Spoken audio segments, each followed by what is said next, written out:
Moving on to the final game of this first round, and I played the fair number of games this year. A lot of multiplayer stuff with my brothers, so a lot of that doesn't count just because it's just not. I'm playing it with other people, not a game I would personally choose. But the game that really stood out to me was very hard. I wanted to choose Coral Island, but I'm like, the game that really, in my life, like a bunch of games like really changed the way I view gaming. And the first one was Gone Home because I'd never played like a point and click game or like a story heavy game. And the guys will be like surprised because they know I hate a story and I just want to skip everything. And Gone Home was the first game where I didn't skip any. I read everything, I listened to everything. I patiently waited for things to progress in the game, which is very surprising for me.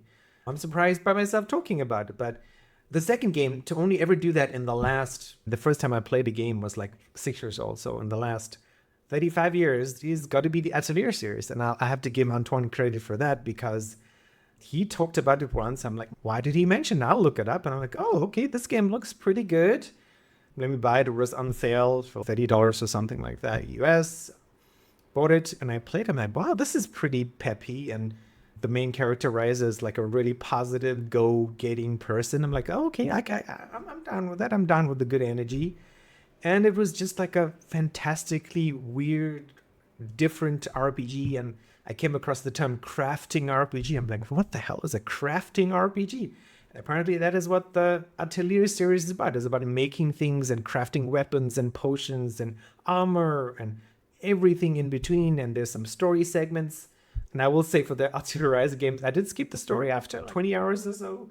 But these games are like 50, 60-hour games.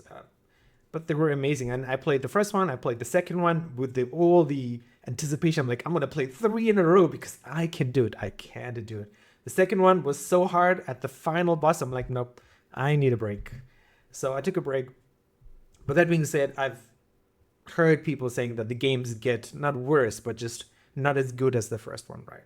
So the first one is the one I'm going to recommend to you guys. If you've not played this kind of game before, it's going to really change your opinion when it comes to, I guess it's a JRPG. Yes, it is a JRPG because it's made in Japan. Yeah, it's amazing characters, really cool combat. It's not turn-based. I would have loved turn-based combat. I haven't played like a turn-based combat game in a while, but it's like this like rhythm, it's like a quick time thing where you have to hit the buttons at the right time in order to perform these actions, and you get to choose spells and different sort of things that you can control all the characters.